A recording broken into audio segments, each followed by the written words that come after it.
Emilios Kyrou was born in Sfikia, a small village in northern Greece, in 1959. At the age of 8, he migrated to Australia with his parents, who had been tobacco farmers. Like most Greek migrants of the time, not one member of the family spoke a word of English. Initially residing at the Broadmeadows migrant hostel, Emilios attended several local primary schools, graduating as joint dux in Year 6. He also managed to dux his high school years and received a special distinction for general excellence for his higher school certificate in 1977.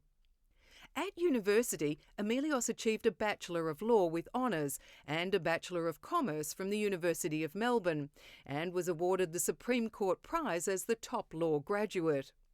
He became the assistant editor of the University Law Review and went on to do articles at Core and Core, where he became a senior associate at 25 and a partner at age 28. Emilios has published countless legal articles and several textbooks, has received numerous awards for his legal work, and acted as a consultant to the Law Reform Commission. His areas of specialty have included administrative law, insurance and professional negligence, discipline and ethics. Emilios was appointed a Justice of the Supreme Court of Victoria in 2008. He was the first Greek-born judge in Victoria's history and only the second practising solicitor to be appointed in the history of the court. Judge Kyrou lives in Melbourne with his wife Paris and their 4 adult children.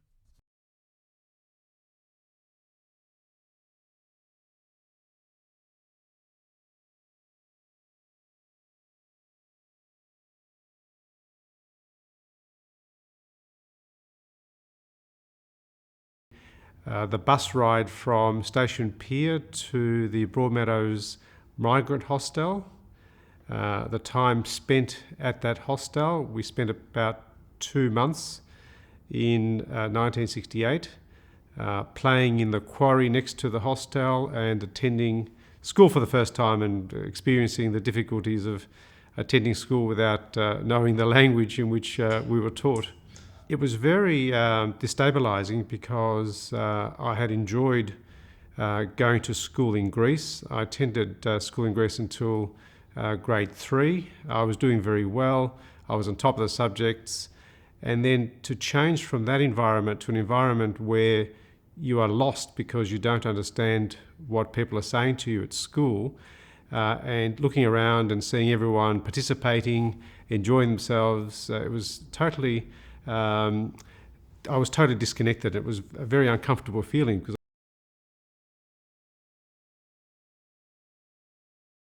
it was a very difficult time at Broadmeadows Primary School. It lasted for about a year, and I experienced quite severe racism at that school, including physical beatings, just walking to school for no reason other than I was a migrant. I had an unusual name, and I would have looked different back then because I would have had a crew cut. I still would have worn the homemade clothes that we came out from Greece with. And so I would walk down the street on my way to school, and a bunch of students from that school would start calling me names, would encircle me, would start pushing me around, and would throw punches. So that was the physical side, which caused me to go to school the long way around to avoid these particular students.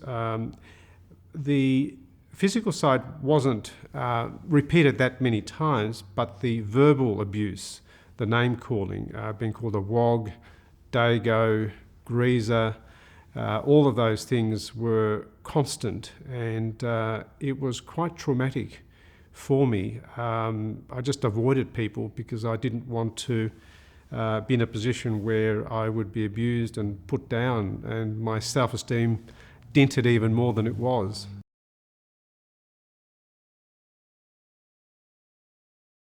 I withdrew. I avoided going to places or joining in any groups that included those that I thought would be abusive towards me. I kept quiet. I didn't advertise the fact, for example, that I attended Greek school. So I tried to avoid the radar as much as possible to go unnoticed, and certainly didn't advertise the fact that I was Greek.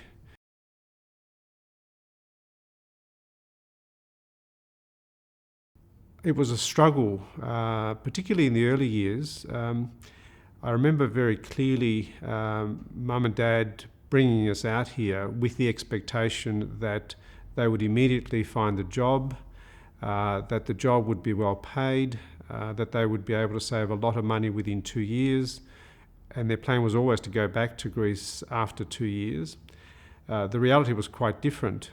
We settled in the Broadmeadows migrant hostel, and virtually from day one, Mum and Dad would walk around the local factories asking for work, and it wasn't forthcoming. They were rejected. They didn't speak the language. They didn't have any skills.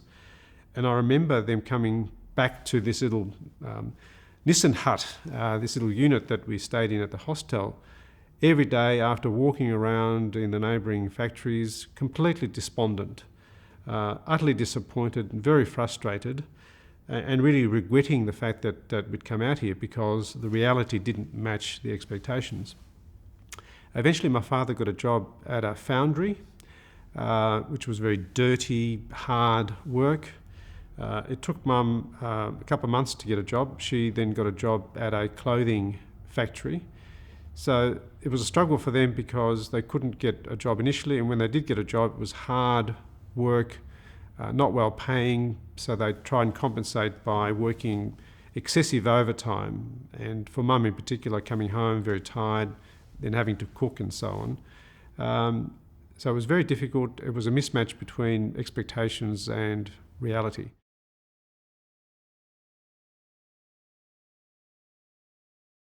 We were never given any pocket money, for example, to buy food from the school canteen, whereas most children were.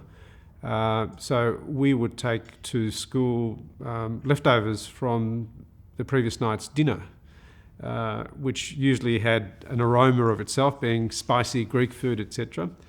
And so you'd sort of hide away somewhere not to get noticed while you were eating the leftovers from dinner whilst the other kids were eating sausage rolls and meat pies, etc. So that was one aspect. Another aspect was the clothing that we wore. Initially, we kept wearing the clothes that we brought out from Greece, which were homemade from the village, looked different, looked worn, no doubt. So we stood out in lots of ways, and we didn't have the privileges that other kids did. Other students went to camps, and they went to the cinema, etc. In the after-school hours, we would just go home, and once we got a television, watch television, or just read books and amuse ourselves, basically.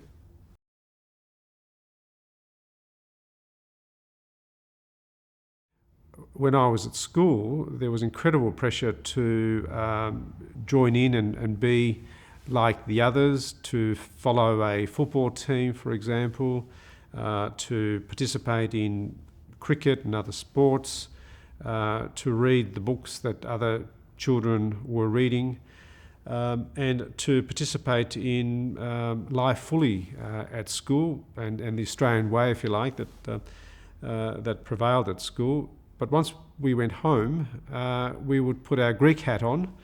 We would do our Greek homework. Insofar as Mum and Dad criticised any aspect of Australian life, we would join in and agree. So there was a bit of a double life. At school, I would certainly actively hide the Greek side, and at home, to the extent that Mum and Dad disapproved of anything Australian, I would go along with them. So there was a bit of selectivity in the embracing of both sets of cultural values. And it was a difficult line to tread sometimes. Just to give you an example, we attended Greek school on Saturday mornings. And to do so, we had to travel had to walk to the railway station, myself and my brother.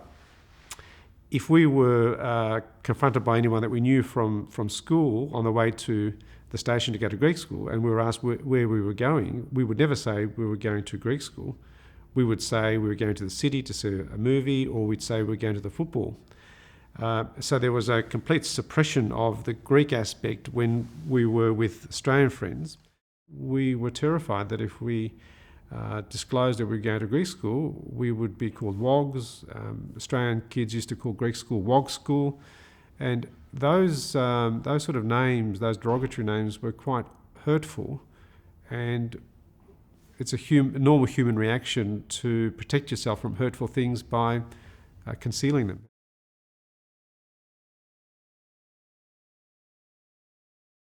One of the problems that I had was my name. As soon as people found out that my name was Emilios, which is such an unusual name, I was immediately called a wog. So when we changed schools, when I enrolled myself and my brother, and this is one aspect of growing up as a migrant, I did everything myself. It wasn't my father or mother coming to school to enrol me. At the age of 11, I enrolled myself and my brother. I said to the principal that I wanted to be known as John, not Emilios. It was my way of avoiding the name calling by adopting the name that is actually my father's name, John.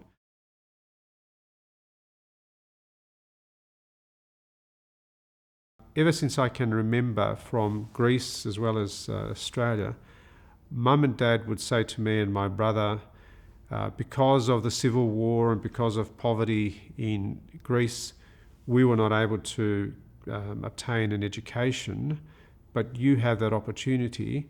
If you don't want to be like us, uneducated peasants, and that's what they describe themselves as, then you must get an education. So it was this must get an education mantra that Mum and Dad always drummed into myself and my brother.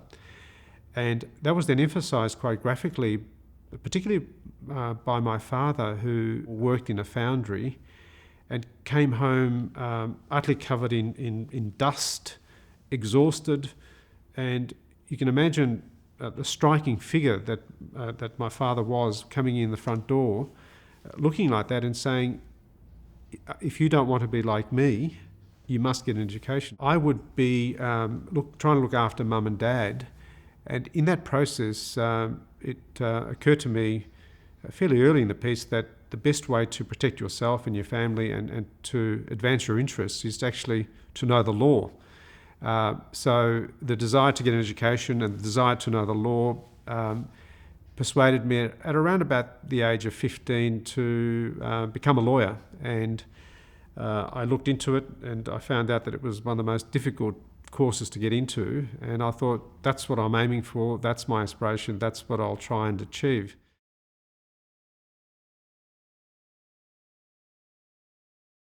The racism and the bullying receded around about the age of 15, around Form 4, I should say, when the bullies left school at the age of 15. In that environment where the bullies had gone, there was much more tolerance and acceptance, and I felt, if you like, safe enough to re-embrace my Greek heritage and re-embrace my real name. So when I told my teachers that my name was Emilios rather than John, and I would like them to call me Emilios, some of them said, "Oh, that's a lovely name." And I hadn't quite associated loveliness with my name, because my name previously was associated with pain and humiliation. So it was quite an awakening for me to appreciate that, in fact, there was a positive to being Greek, to have an unusual name, and I was encouraged really to find out more about what being Greek meant and to be eclectic.